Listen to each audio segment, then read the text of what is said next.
Good afternoon. It's now officially afternoon. I'm Arnold Hirshon, the Associate Provost and University Librarian at Case Western Reserve University. And on behalf of KSL, that's what we call ourselves, I'm very pleased and proud to welcome all of you. You come from, by my count, at least 19 different states and 2 Canadian provinces. And we really believe that this is going to be a milestone event in assessing the past and the future of library special collections.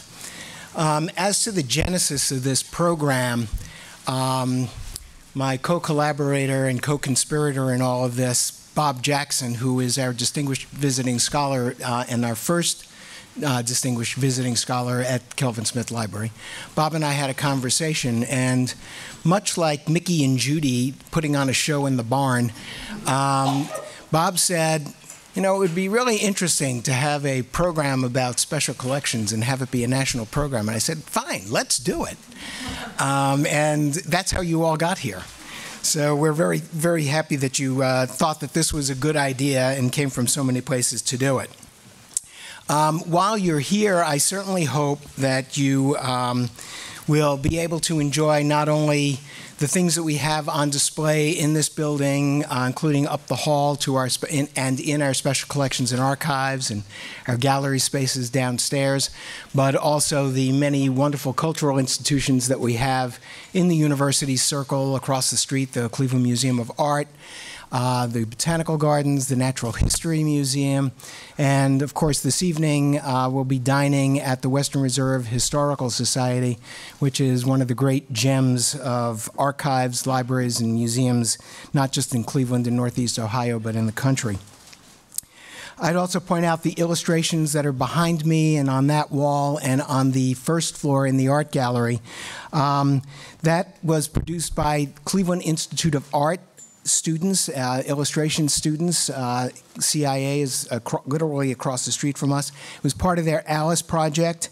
It was inspired by the art students upon learning about Lewis Carroll and Lewis Carroll illustration from one of the great bibliophiles in not just Cleveland area but in the world, John Linseth, and John will be on one of our panels in just a little while. The original World War I posters that you see on the top of the stairs and down this hallway, those are on loan from a local collector, Stan Berger. And on the first floor art gallery, we have a celebration of Latin American artists and celebration of Hispanic Heritage Month. And of course, we would also like to thank 3 universities in particular who have collaborated with us to present this program: the University of Rochester's River Campus Libraries, Vanderbilt University Libraries, and Washington University in St. Louis. The program was also made possible thanks to the very generous sponsors who are listed on page 16 of your program, and the blue bags that you received when you registered contain information from all of those sponsors.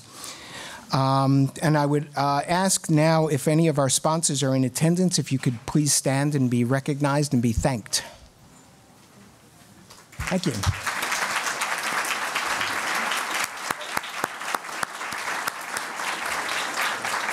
And I know there will be some others joining us either this evening or tomorrow at lunchtime as well. I would also like to recognize the important work of the Colloquium Planning Committee members, and their names are listed on page 22 of your program. And probably most importantly to me are the number of people here at the Kelvin Smith Library who have worked tirelessly on the many details to make this program come off.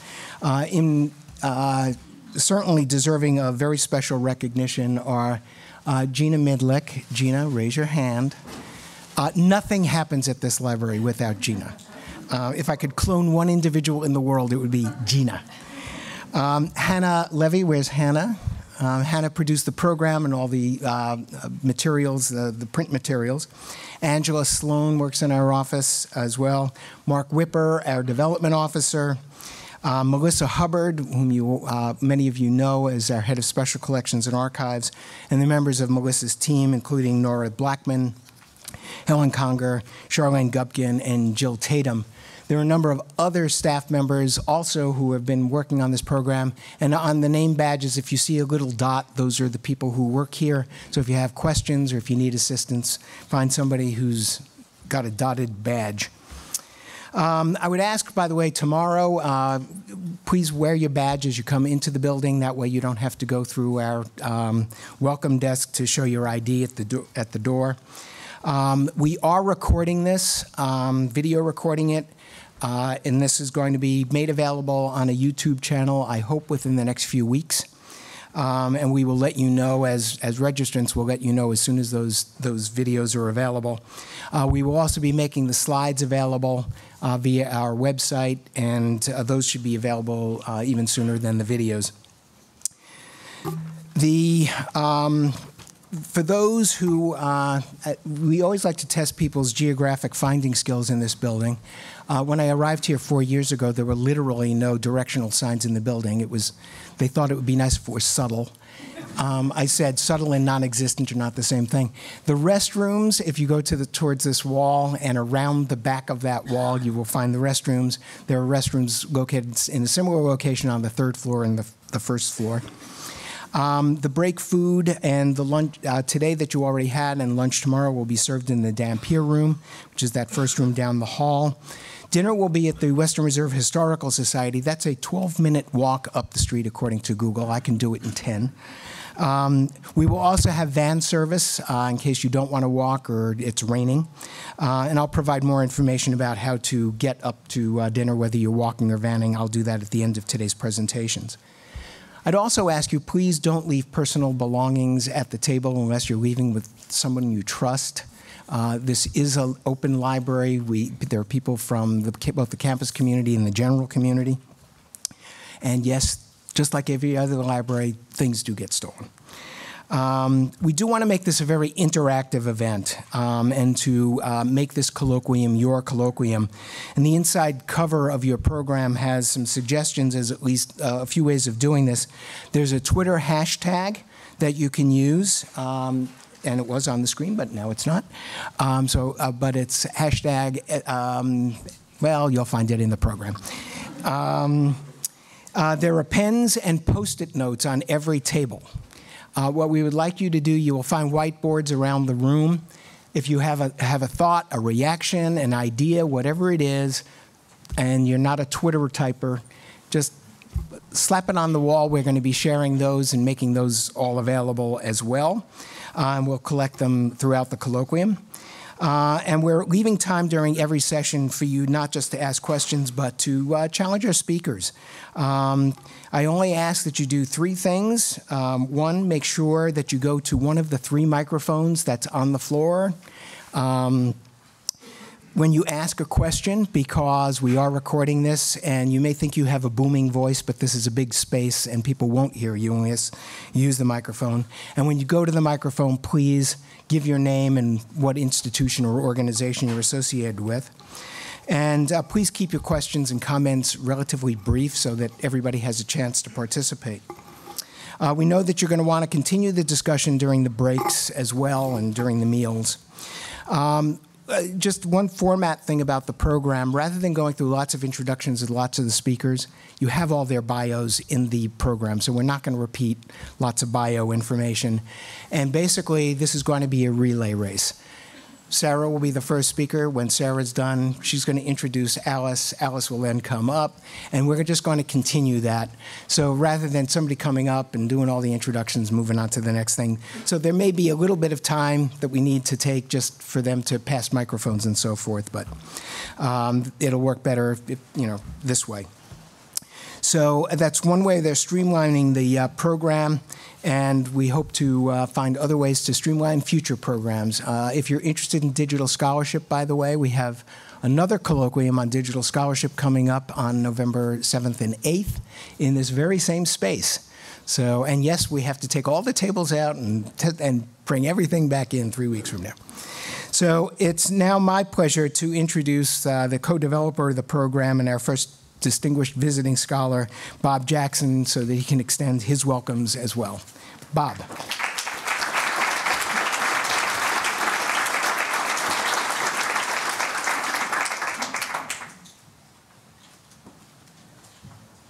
Thank you, Arnold. I was just given another chore to do. Jobs never cease. Thank you. It's good to see everyone here, and I look forward to welcome to everyone to Forging the Future. It's an honor to have the opportunity to see and meet so many distinguished names in the field of special collections and see a lot of my old friends. I look forward to 2 days of extremely worthwhile discussions. This colloquium grew out of a rare book forum at the Library Congress that was given in 2001 called The Private Collectors and Special Collection Librarians. It was organized by Mark Demunation and aided by Dan DeSimone, both of whom are here today and tomorrow and speaking. It turned out to be a very special occasion. Librarians, book collectors, book dealers all came together. A good deal of valuable information was exchanged. The speakers were Alice Schreier, Bill Reese, and myself, with several eminent panels. My talk was called, "Will the collector of today be the donor of tomorrow?" It seemed to hit a nerve. We were at the turn of the century. There was anxieties about the future of collecting and the future of rare book libraries and the future of the book itself. I'm not using PowerPoint. It was the heyday of the printed book, with millions of books being printed off the press. At the same time, things were about to change. The internet had opened up new horizons in book sales, but at the same time, stepping up to the path of digitization. Writers of the present day had no use for handwritten manuscripts or typed scripts, or kind of notes and ephemera that formed the backbone of an author's archive. I noted a page of the Charles Dickens manuscript that would be lost. The insight we would gain from seeing revisions, additions, and occasional ink blots or coffee stains.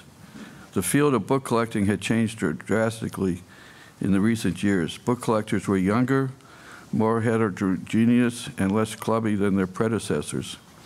Books and ephemera were they once considered marginal, were now moving to center stage. I described the rise of special collections and their changing fortunes. At one time, they were dominant purchasers of rare books, but now they were becoming more and more dependent on donors and endowments to fill out their collections. I concluded that in the future of special collections, libraries would need to act like other successful nonprofit organizations. They would need to assess their wants, survey their pool of potential donors, and target those individuals whose collections complemented their own. They would need to build their relationships to trust that would stimulate collectors' altruistic impulses. Today, we are living in the future we speculated about in 2001. Many of the trends that were identified have come to pass. The digitization of culture has been relentless. The e-book has gone mainstream. The physical books persist, but it's far from the center of culture. Handwriting itself is on the way out, and the smartphone is its center. Special collections continue to straddle the world of digital phenomenon and the world of physical objects. All that is solid melts into the air. We are forced back to the existential question: what is a book? What is it good for? Why do we collect? And why do we preserve these objects? Who's interested in our special collections, and who will use them in years to come? The market for rare books and manuscripts has changed a great deal. The canonical works and their associated manuscripts are off the market. The internet has leveled the playing field, and the middle ground of collecting has stabilized and lots of excitement and appeal. The middle market doesn't exist anymore for true rare book collectors. Authors' archives used to be purchased by private collectors. My own collection included 2 major archives, but now they're going to universities. Just the other day, Elmwood Leonard's went to University of South Carolina, 150 boxes worth of material. it was sold to them. At one time, you could buy them yourself. Today's private collector is looking for something more rare and wonderful, their own private blockbuster, which will create talk and publicity. The sheer volume of information and means that today's librarians are more knowledgeable and are better trained than ever before. But those who have been trained in the digital world are increasingly oriented towards the digital world. Special collections may be losing their edge in the field of rare books, and special collections may suffer. I stand by my original conclusion in 2001 in my talk. The future of special collections is a matter of building and nurturing relationships between librarians and collectors. The more we learn about one another, the more we can help each other achieve our goals. This conference is about part of that process. We chose to call this conference Forging the Future, not waiting for the future, not wondering about the future. The implication is that the future is in our hands. We will control it. We will shape it. The decisions are made as we make as readers, collectors, and special librarians today will determine what happens to our fields tomorrow. This is a hopeful message, and I know that this is a very hopeful seminar. We have an incredibly robust group of presenters. They include the participants in the original Library of Congress Symposium in 2001. We gave answers at that time, but times have changed. I know that I look forward to hearing what they have to say in the next few days. Thank you.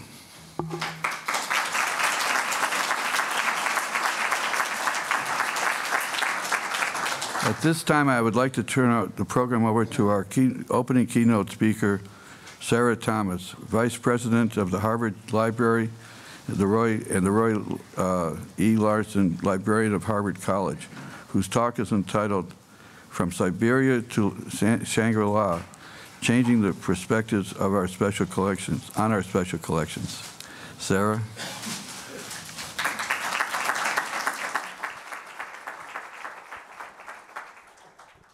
So thank you very much for inviting me here today. Arnold, first of all, Arnold wrote me and said, would I consider doing this? And he mentioned Bob Jackson, whom I had met many years ago at Cornell. And that warmed my heart, but I have to say the real hook that brought me here today was John Linseth, whom I have known for many, many years as a devoted Cornellian, a great supporter, and of course a book collector. And so it's really a pleasure to be here in Cleveland, visiting John and Ginny and speaking to you. The second thing I'll note is that Arnold has styled this as a high-level overview of the major issues. And so you know what that means. That means I'm an administrator, and I don't really know all the details about special collections. That's what you're here for. So I will be giving you my perspective, and I'm starting out with my title, Siberia. I know it's not unknown to many of you. What is it that you think of? What are some adjectives that you think of when you think about Siberia? Let's make it a little interactive. Cold. Cold, yes. Tundra. Distant. Desolate. What? Distant. Distant, right. Gulag. Gulag, right? Yeah. Oh, well, that's a positive one. Resources, okay. Anybody in the back of the room got a Siberian thought? No? What? Punishment. Punishment, exactly, punishment. So years ago, when I was working at a university, which shall remain unnamed, and you'll understand why, we used to refer, those of us who were young and irreverent, we used to refer to a sort of subterranean gulag that was special collections as Siberia. And really, the people who went to work there their directors sent them there, right? They were very surly people. They were unfriendly. They weren't computer literate. They were kind of arrogant. They were definitely unwelcoming. You didn't want to work there. And you know, now I know we don't have that same, Arnold and I were talking about this even last night, we don't have that same flexibility to exile people. I once worked at another university where the director assigned someone who apparently had gotten his goat to ironing newspapers in the basement for microfilming, right? But we don't have that power anymore, directors. You may think we have power, but we don't. And then Arnold more practically pointed out that we were actually already so lean in our organizations, we didn't have the luxury of banishing people who had drinking problems or, you know, whatever, you know, and putting them off into special collections. So, all right. So the second thing about special collections, and you know, I'm writing this, I started writing this from the perspective of myself as a young librarian in her 20s. I was also a graduate student and I was using special collections. And you know, when I thought back to that time in the 70s, you thought about all the rules there were. And you thought about you were going into a club and everybody else knew the rules and you didn't know. So you came in with your pen and you had to be sharply admonished to put that away. You know? And there were all those things that were really quite difficult. So it was an elitist community. Bob mentioned marginal in his talk, that it wasn't the center of things. In a more kindly note, it was the place for scholars, for very serious people, or those of us who were grad students who were kind of wannabe scholars and had to do it. But it was also a very difficult place to navigate. It was, in addition to the rules, you had collections that weren't cataloged. You had fragmented collections that were often in very distant regions. And so, for example, I was a German graduate student and had to go abroad and had to go to places like Leipzig and Frankfurt and Marbach and Paris. And it was, you know, actually, how hard is that, right? It's not so bad, but it did mean, actually, in addition to learning to navigate rules, you had to do it in a foreign language. You had to pay money to stay. You had to find places to live. And those archives, somebody said cold. They were very cold, often, those archives. They were saving on heating in those days. So I've got this up here about rules. I clipped from another research library that shall remain anonymous. It's not too bad, but what it's telling you all of the rules that people have to follow. This is a current example.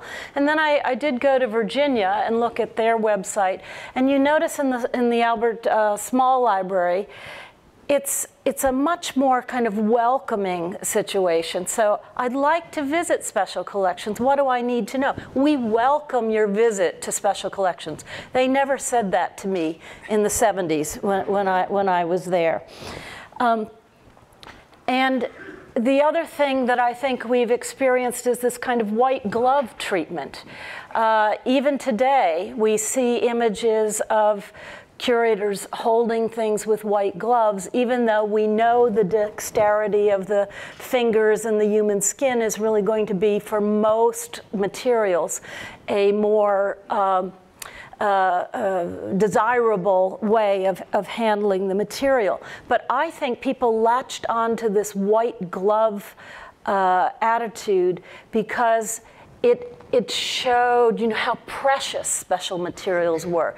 Again, it's a kind of distancing that is going on. And then I mentioned how difficult it was to negotiate special collections because I had to work in different countries, but also the hours. Even today, and this is a current Special Collections homepage. This shows it open 9 to 5 Monday through Friday, closed on Saturday, closed on Sunday. Now that might have been a holiday weekend, let's say that. But we didn't, in a world in which our supermarkets are open 24/7, in which we can go to a bank or an ATM and get money out of the dispenser, or talk to someone at a help desk somewhere around the world, I just wonder whether we aren't isolating ourselves more in that. And we tended to, now this is going to be a surprise. No, it's okay. We tended to turn people away often. And I found, actually when I was at Oxford not so very long ago, I was invited to speak to graduate students who were at Balliol College, which is the college with which I was affiliated. And they were all clustered around in a living room and sitting on the arms of chairs and on the floor. And I was telling them about digitization and the wonders of digitization. And they were listening politely. And at the back of the room, this young woman raised her hand and said, "Could you tell me about your rare books?" And I thought, oh my God, what am I going to say? How do you choose? What do you say? So while I was stalling for time, I said, well, you can come see them yourself at the Bodleian. And she said, no, I can't. They told me to look at the microfilm. And we were telling people, you were sort of keeping people away because it was more of a sense of protectiveness, and also I think of scale. I think people in special collections are worried that the demand will outstrip capacity, and so there's a hierarchy of worthiness that is created, and it's easy to have people go elsewhere. That's, I'm hoping I'm talking more about the past in there. And then I mentioned that a lot of the collections were uncatalogued. We started in the late 90s beginning to look at our special collections and realize how much we had accumulated and how little of it was accessible. And I look on that as in relationship to what was happening in libraries in general. In the 80s and in the 90s, the retrospective conversion of our card catalogs was taking place. And most libraries, by that point, had completed the conversion of their card catalogs. And then they were looking around to say, oh, now we have all this access. What about the rest of the library? And people started to pay more attention. So there were studies done in 1998, an ARL study looking at the use of special collections in research, teaching, and learning, the impact of digitization on access and use, the state of materials, and that was particularly looking at 19th century materials, a great body of materials that had been added to libraries, and what was the stability of that material. And then the fourth topic that they were looking at was collaboration. What could be done collaboratively rather than individually? So then we think about as we move on, in 2001, that study was published. The Mellon Foundation was very active in supporting individual digitization projects and development of tools as well for use of special collections. The Mellon Foundation, I have to make a disclaimer, I'm a trustee of the Mellon Foundation. And I've seen this evolve first as someone who was able to secure grant support from Mellon, and then later as I've watched their programs unfold. So as they moved from supporting individual institutions or perhaps pairs of institutions, Mellon began to look to see how they might have larger impact. And they thought that if they could think about how they could have more institutions working on a common problem, it would end up better for the country and the world as a whole.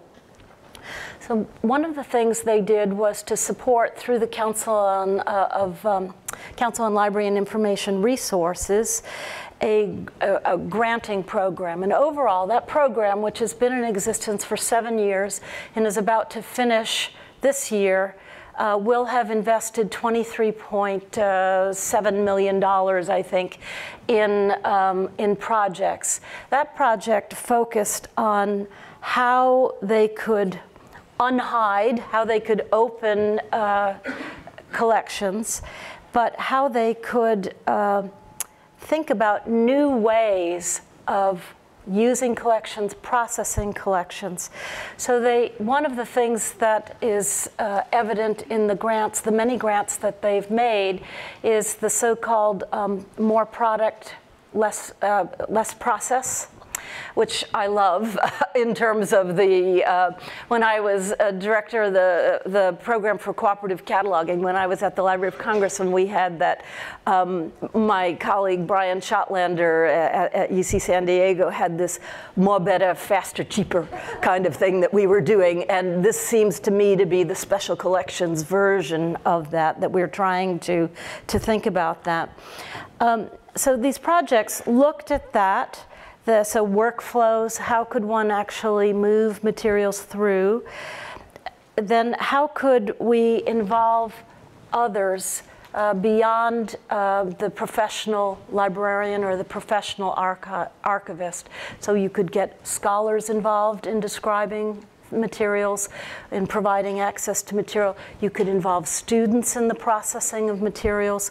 And that's a very fertile area because, as we know, not only does it help get materials made accessible, but the students often end up with projects that they can develop. You can use social media, activities such as crowdsourcing to be able to increase access, and you can develop tools or standards or practices which can be shared across communities. And you have some examples here of some of the projects that have been, is an incredibly diverse set of projects. The Penn Provenance project is one in which they've mounted on Flickr pages from their materials and asked to have the provenance identified. And here's one at Brown where they had a literature of dissent and extremist printed propaganda, where as they were cataloging it and describing it, they used visualization tools to be able to create a pathway to where those collections came from. And when I was in the UK, they were doing much the same thing. They were thinking about, they were doing an inventory of institutions in the UK and what sorts of situation their holdings were in. And they found, not surprisingly, it was a big problem in the UK. There were 13 million volumes uncatalogued in people's backlogs. There were another 4 million that were inadequately cataloged. They found that disproportionately the problems lay in museums and public libraries and the sort of small specialized libraries often.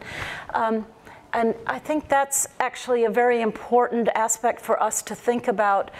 Those of us who, where I've spent my career in large research libraries, actually, where we're going to be, if we keep pushing back the frontiers of what we know, what is the known in the world, it will go from these big research libraries, possibly if we get our acts together and get the materials made available. But then they're out there in our society, all of these smaller libraries that could use our helping hand to be able to make things more accessible. And then I suppose another frontier would be the collector and his or her library, and how to make known that as we build this incredible network of knowledge. Again, probably not surprising to you, the printed collections were under better control than the archival material.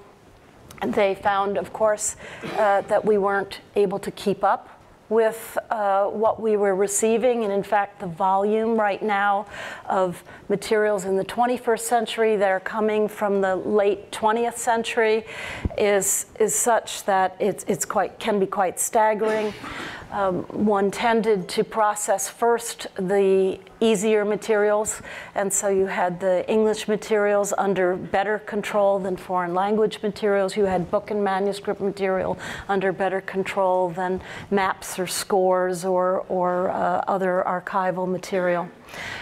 They found it was quite difficult to actually know what was done and what wasn't done, because the metrics were so idiosyncratic from institution to institution. People didn't really, that's where one of these things about spreading practice. If we all called something the same thing, it would be easier to compare or to inventory.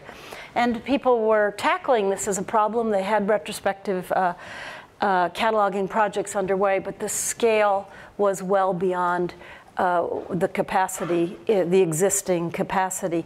They were hoping for some kind of online registry of retrospective cataloging and looking at national initiatives.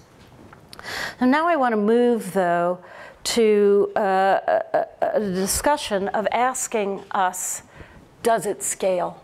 Does it scale to do what we've been doing to date? CLEAR has put money into it. Mellon has put money into it. We have brought finding aids online. We have developed the more product, less processed kinds of mantras. But I think we need to move from this kind of, now I shouldn't probably say we, because I know it's not you, but from a sort of hoarder mentality that sometimes we can have in special collections to decluttering. And by that I don't mean binning it or putting it in the dumpster, but I was thinking sort of from the Collier brothers. Do you know who they? From the Collier brothers to open access. How do we make that transition from getting lots of stuff and instead having it be a priority to make it openly available? So one is adopting a policy of what I call responsible ownership. My colleague Richard Ovenden at the Bodleian, who was, when I went there, keeper of rare books and is now my successor. Richard has, for at least the 10 years he's been at the Bodleian, he's made a policy of not acquiring collections for which we didn't have the resources to catalog. And it just was part of it. If you had to go out and buy a collection and the cost was £1 million, well, you just had to figure out that you had to raise £1.2 million in order to process it. Or you encouraged I was actually delighted to see how many collectors would donate resources to make sure that their collections could be made accessible. And although I'm a bit fixated on cataloging because that's where I had my start many years ago, this really extends overall to preservation of materials. It extends to the general access and the exhibition. So sometimes we would also be raising money at the same time we were acquiring a collection. We would say, this is what we'll do with it. We'll process it.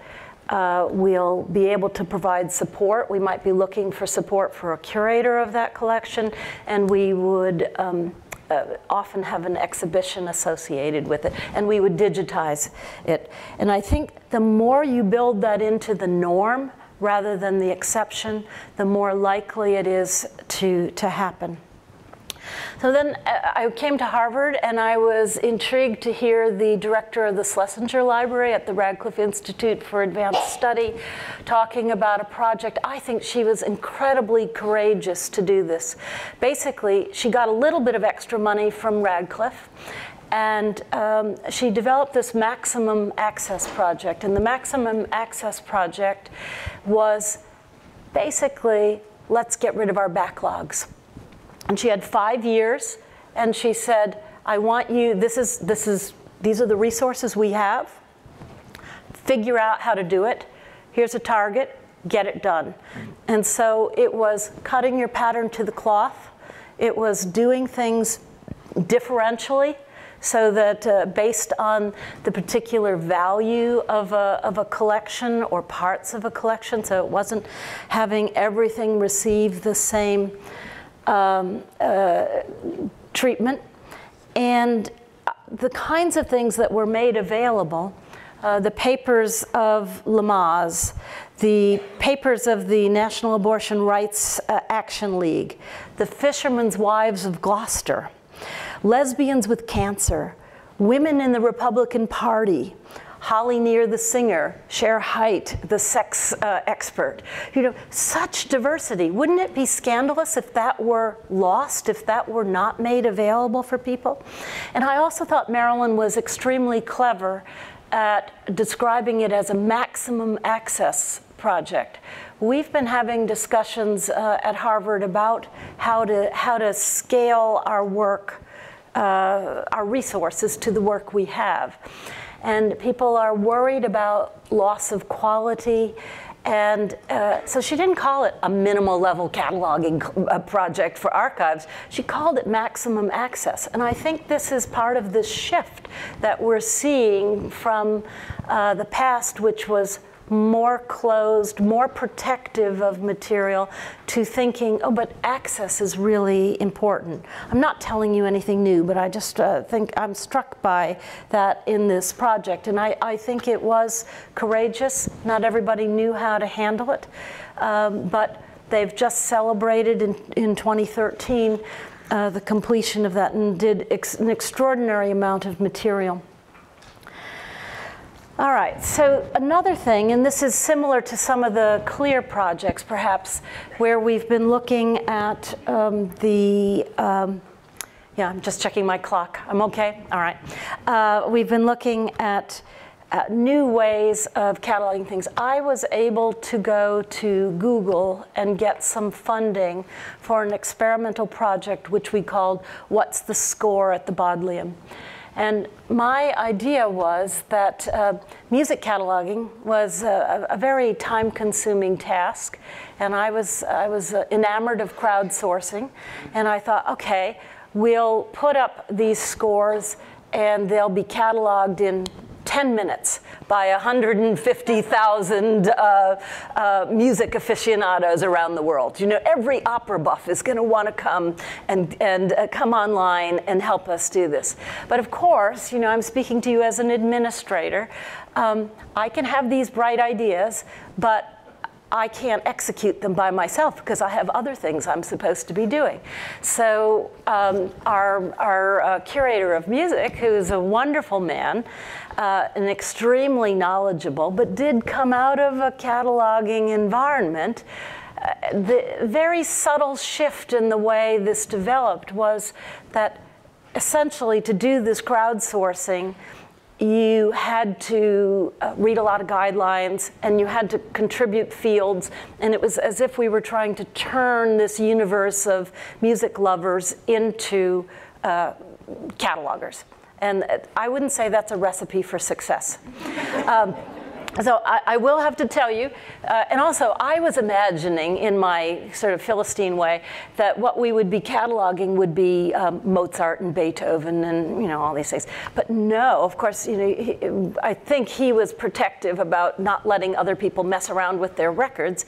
But he found these legal deposit materials that had come into Oxford, into the Bodleian, in the 1800s, which had never been cataloged. They had sat on a shelf for practically 150 years. And we had 1,700 of them digitized. That was really cheap. Actually, I had a hard time spending all the money.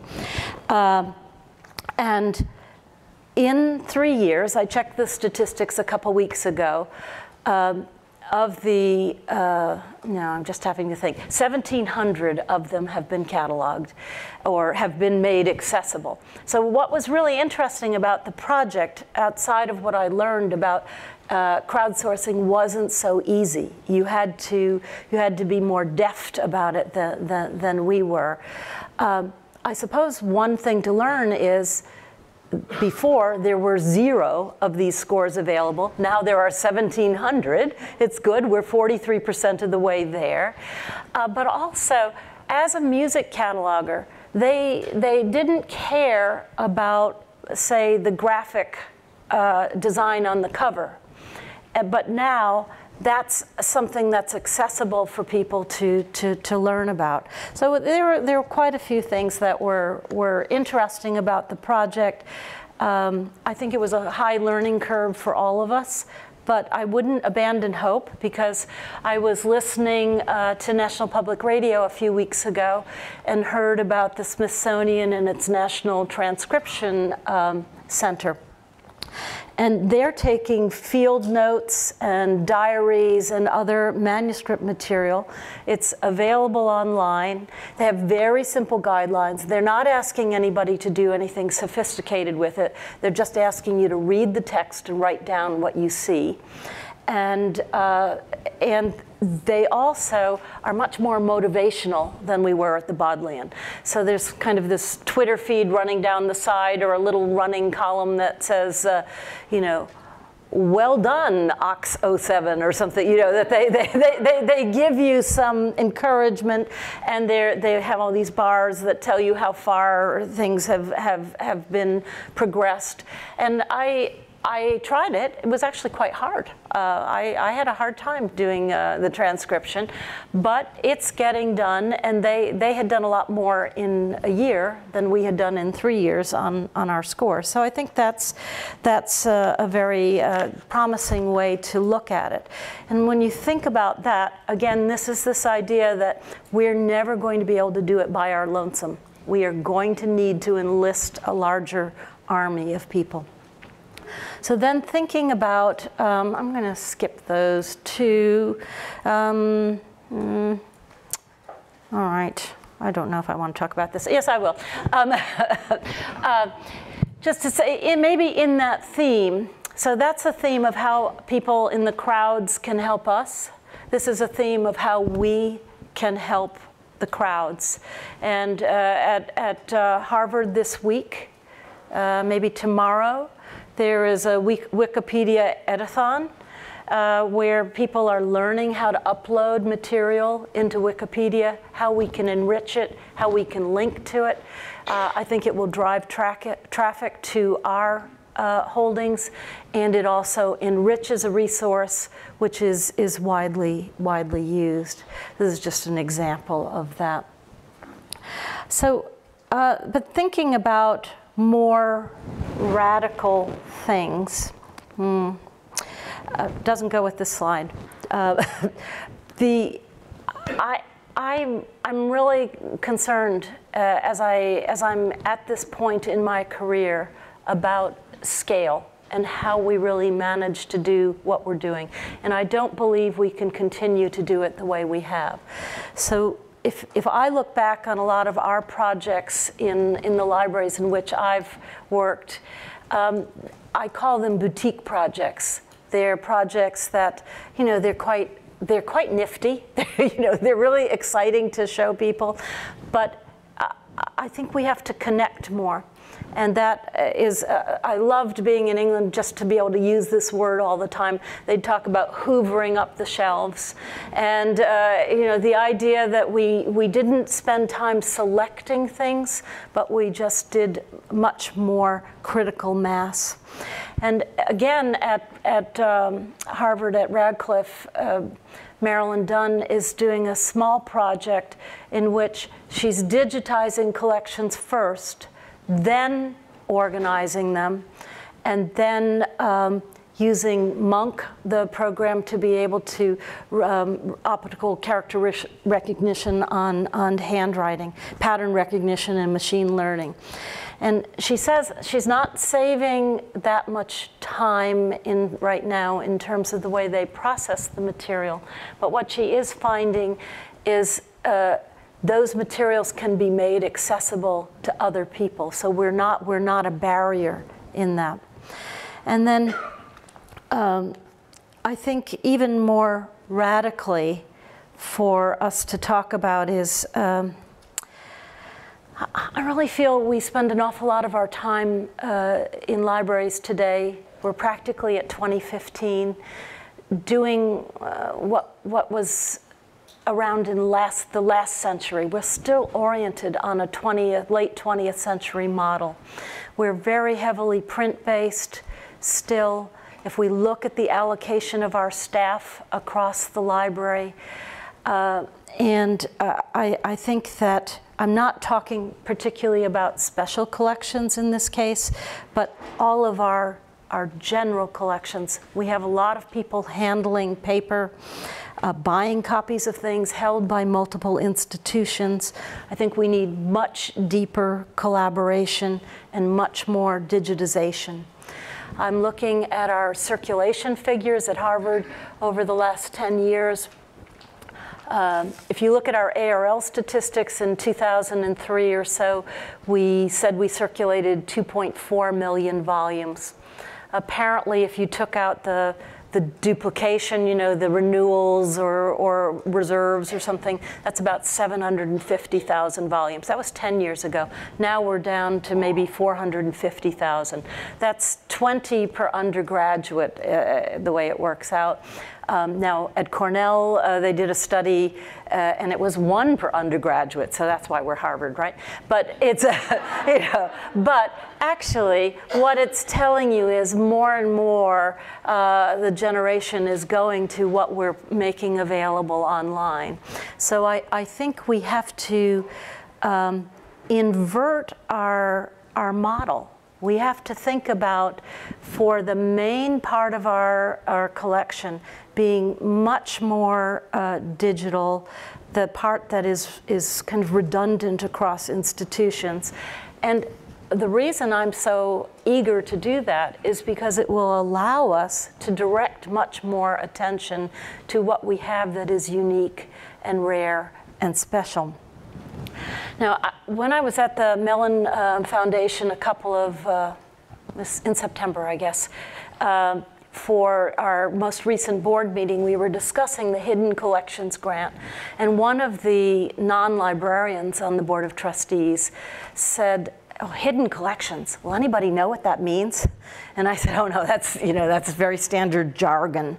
And so I started to explain to her what it meant. And then I realized I was starting to talk about at Harvard, as I add up this isn't talking about special collections, this is talking about all of our collections.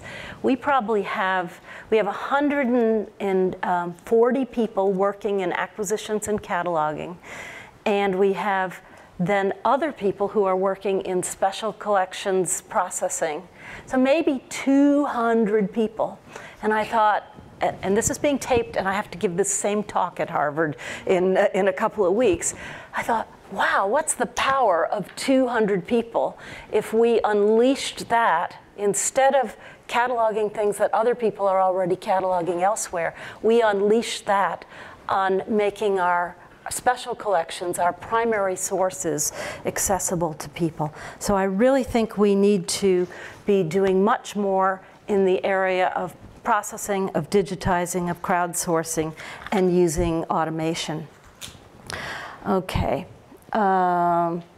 Okay, I'm going to move into this to say another thing that I think we have to be doing in special collections is collaborating. We are doing this, but at the Bodleian, for example, 2 very old institutions began collaborating, the Vatican and the Bodleian, digitizing materials. It was hard.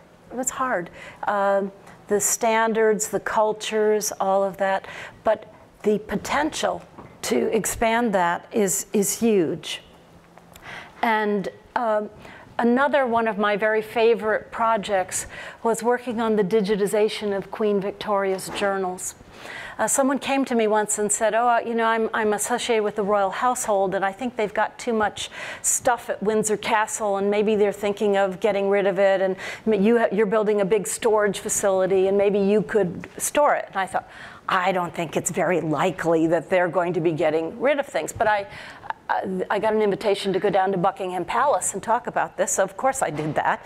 And when I went down there, they said, oh no, they wanted to digitize Queen Victoria's journals. And I blithely said, oh sure, we'd be happy to do that. I had no idea how we would do it. And we ended up doing it in a public-private partnership. They had the material. We had the knowledge of how to digitize. We worked with a commercial firm, ProQuest, to put this together. And it was really exciting. But one of the things that I thought was useful to put it in, and I will, there I am with the Queen, right? To do that, yeah, was to say, well, look at this. Okay, you've got the Queen. She's there in her 80s. Now, she's pushing that remote to start it. None of those buttons worked. They had a guy sitting over there who was making it work. But no, but really, what they were doing this for the Queen's Diamond Jubilee. They were taking their treasures and they were making them available for the nation, for the Commonwealth, for the world. So they were open for the countries of the Commonwealth. They were digital.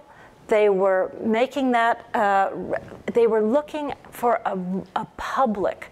They were moving beyond the elite researcher who could climb those hundreds of steps up into Windsor Castle to the archives and really springing the boundaries. And it was a wonderful example of how we're changing in our organizations.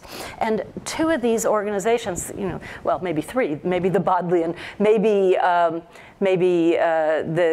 Vatican and the royal household, I mean, three of the oldest, most traditional organizations. So change was really coming there. So now I want to just talk very quickly about a couple of things that people are doing. One of the reasons I'm so passionate about trying to move beyond the traditional access to having much more material available digitally is because of what we can do with it. And there's this very interesting work going on with topic modeling where you're able to use patterns to be able to, statistical models to detect abstract topics. And here's Peter Leonard, who's the librarian for digital humanities at Yale, doing work. And he did some not strictly digital work where he compared Vogue covers over the years to talk about how the face of beauty had changed. So that when you're looking in the older years, there wasn't a sort of settled version of what beauty was. It was more diverse. And then as you see that in 1980, you know, people are more becoming clones, perhaps. There's this kind of research that people are doing that I think is opening up ways that we could never do in the old style. Then when we talk about all this digitization, what we want to do is liberate it so people can be creative with it. And I've got here the Cornell policy on the use of public domain. Harvard is announcing a similar policy this week, where if we have works that are in the public domain and we digitize them, we're not making people jump through 17 hoops to be able to use them. So that enables something like this. There's the lead guitarist for Flipper. I'd never actually ever heard of Flipper. It's a punk band. It's been around since the 70s in San Francisco. Well, he was using Flickr, and he got turned on to the fact that the British Library had put 1 million of its photographs into Flickr. And then he told his friend, who was an artist, about this, and the friend, whose name is Normal, now I'm forgetting his first name, maybe David Normal, is an artist, and he created 4 of these large panels, which then went to Burning Man. And when the Normal was interviewed about, well, how did you ever find these things? He said, well, this guitarist told me about it. And then he said, you know what I really liked about it was totally random. You know, you were just kind of walking through all this stuff, and so it was unleashing his creativity. And so what I think is that we can recognize the value we bring in terms of organization, but we don't have to be afraid to allow things to be random as well. And then this is a quick tour through the way our spaces are changing, because I wouldn't want you to think that I'm just believing that everything will be digital. Because one of the greatest things about special collections is you have these twin virtues of all the exciting new technical things that you can do, but then the original artifact. So we have places where we can teach.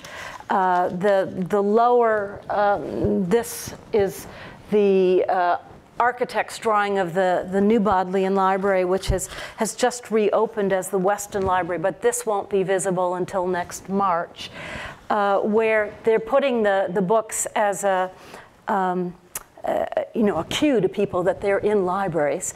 But then there will be exhibition galleries. There will be a kind of scholar's paradise where people can go up above and have access to things. We're really beginning to reach out much more, again, with our physical objects. Of course, everybody can come and look online, and it's fabulous, particularly if you don't have the money to go and see something. But we are now bringing our exhibitions. So at the Bodleian, we did Shelley's Ghost.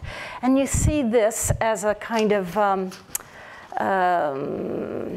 don't know, high culture artwork, Shelley's Ghost from the Bodleian.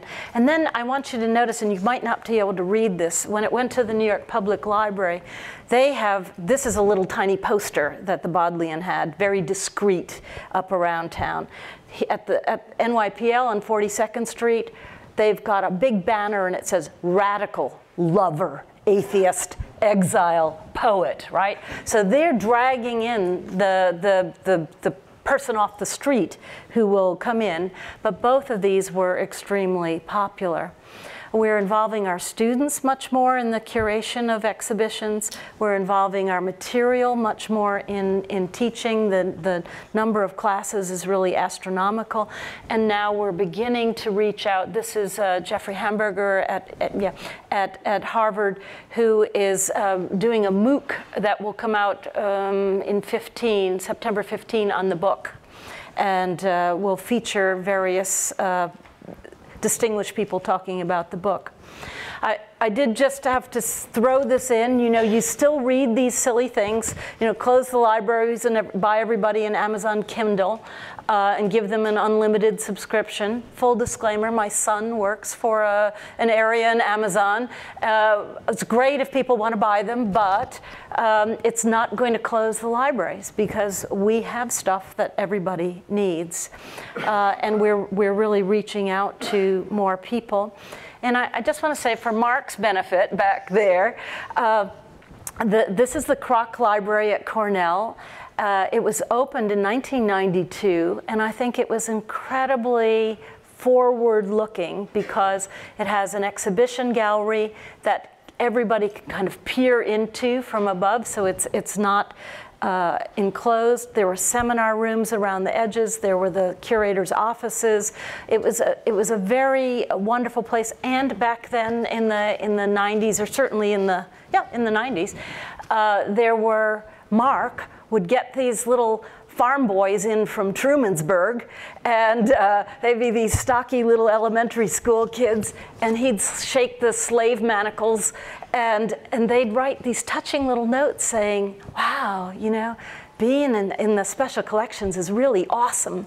And so I think we can't lose sight of that. And then this is the Icelandic volcano, which stranded the Bodleians Magna Carta in New York. And we were forced to find a place to put it, and we put it in the Morgan Library. And that started it on a peripatetic tour around the world. And we're taking our materials out and sharing them much more. This is Melbourne, Australia, where here at the State Library of Victoria, they opened this exhibition right in the middle of Melbourne with bare-chested dancers and women with spangly bells and all sorts of things. And they had 100,000 people come into this exhibition. So I think that's really what we're starting to see. This is for those people who were multitasking while I was talking. This will sort of summarize the kinds of things I was talking about. You don't have to worry too much about it.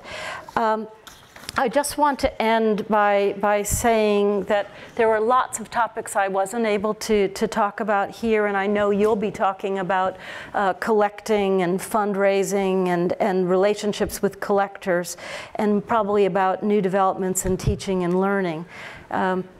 But if I were to consolidate what I was thinking here in this kind of hurried tour of the past and where I think we're going, I would say special collections were really once considered marginal and elitist, and now they're at the heart of what we do, and they're opening and welcoming. This means that the wonders that were once enjoyed by a few can now benefit the many. Practices that developed out of the necessities and limitations of the analog age are being superseded by new approaches that combine mass digitization and technological applications to open up collections to a scale hitherto unimaginable. I think we're moving from a largely text-based environment to one in which all forms of media receive attention. And I didn't mention data, but I would say that's a new special collections frontier. And these trends bring both new audiences and new actors and new uses for materials. They're changing the nature of our staffing. They're changing the nature of our space. They're inviting outward-looking partnerships and interactive environments. And as we move from individuals who have worked more in solitary applications to teams of people engaging in collective action, so are our institutions shifting emphasis from site-specific to global horizons. Now, no one would characterize special collections as Siberia. It's that wonderful peak we all hope to scale with earthly delights and spiritual rewards awaiting us. Thank you very much.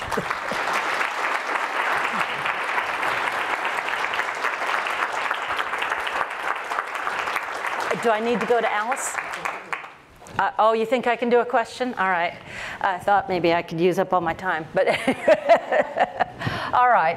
I'm happy to take any questions or any criticisms. I'm very humbled speaking to you, and I have to say I've spent more time working on this and more time ripping up what I've done than I have on almost any other paper I've written in years. So, anything to say? Hi. Oh. Am I on? My name is Richard Lindemann. I'm from Bowdoin College.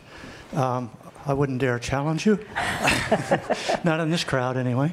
But I would ask if you could follow up on your almost last comment about data becoming a part of special collections, particularly if you could talk a little bit about why you see traditional special collections departments being the appropriate situation for that material and that curation. Yeah, so let me just see. So you asked me to follow up on data, and then why do I see traditional special collections? Maybe I don't, so that might not be it, but I do think it is a special collection. So I have become fairly obsessed about data recently, and I've seen a number of fantastic presentations at ARL, whatever that was, last week or 2 weeks ago at the Association of Research Libraries, and I hope those will be put up soon for people to look at on how people are handling data management. But the issues, I think, are that data is a kind of primary source. It is something which is being developed locally in many cases. It can be ephemeral. It needs to move from the person who created it with a rather special need, unique need, to be able to be reused and mined in different ways. And so it's that kind of recombinant approach that I think is important for us to be looking at with regard to data. So I want to point out that I think it's a special collection. Would I say the folks in Houghton should be our data managers? I don't know, actually. You know, as we get into digital humanities and how people are doing it, you know, maybe. Right now at Harvard, where we're really just coming to grips with this, I think it's more likely that it will go into either our institutional repository or our data repository service, and then I will have an integrated group of people from across the university, people working in the sciences, people working in the humanities, people working in technology, bringing their expertise to bear on it. So I don't think we've got a shakedown yet as to its final resting place.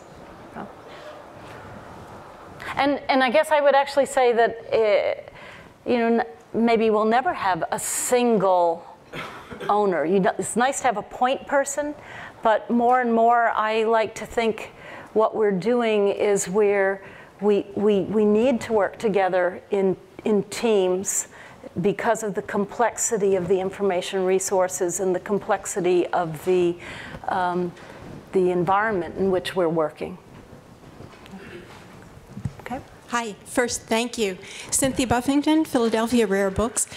I fear sounding like a Collier's sister, but I find myself thinking that wonderful deposit music material was there to ground that wonderful digitization project because somebody and the system had simply hoarded it, taken it without a use plan and without cataloging resources in place, and it just stayed there waiting for you, for us.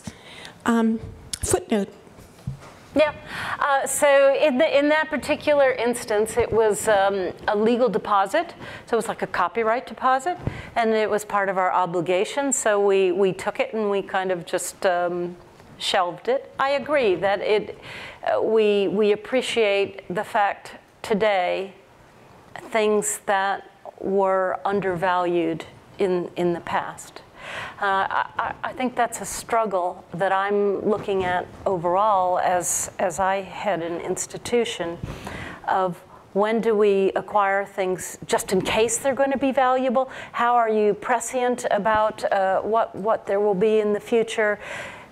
Should we shortchange the present in order to make sure that the future is richer? I think these are really big questions for us. And John Linseth and I were talking at breakfast this morning about the fact that in many respects libraries they can't possibly shape collections the way an individual collector can, who can be almost monomaniacal about something, and we are so spread across so many things. So I'm just in this model of saying I really think we need a step change in how we manage things, because I think we'll lose our centrality if we're not able to rise to the next level of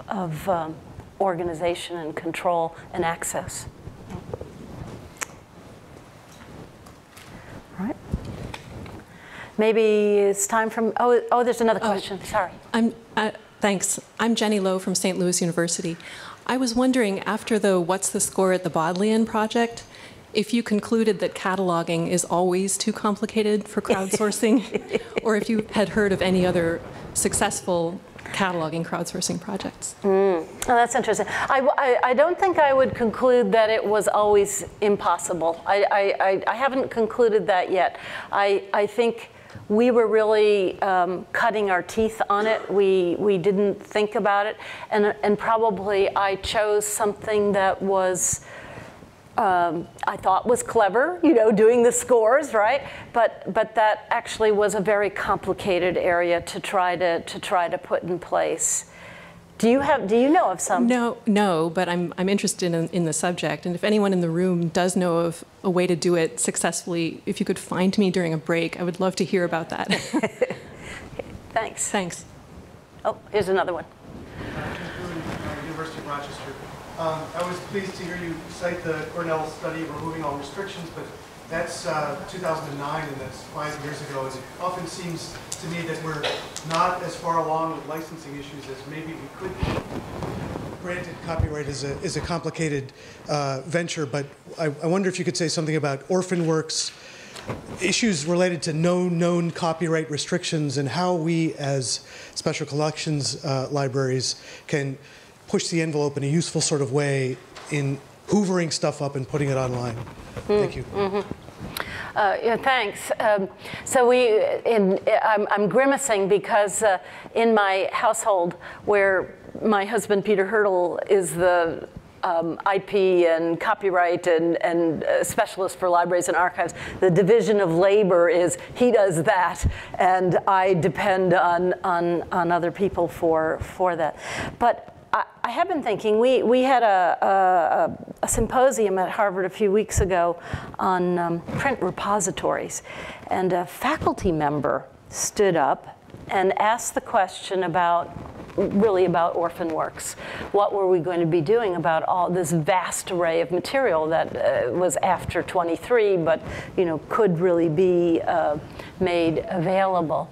And I as he was saying that, I thought, gosh, we should marshal ourselves in libraries to tackle that. I don't know exactly how that might be divided up, but I wondered whether there wouldn't be, could you even enlist crowdsourcing there, where people could identify titles and then write to get them made available? Or is it a question of doing some test cases and if you did it the Internet Archive approach of purge the complainer approach. But one way or another, I did actually write down where I write down the things that I mean to do in my little notebook. We need to mobilize to tackle that orphan works problem. And I'd be really interested, maybe people will want to come up with suggestions here at this conference, because it is, to me, it's actually an easy target in a way. We know what it is. I think there have been some very clever public campaigns about why that would be helpful for knowledge creation in our society. And so I think we could win that one.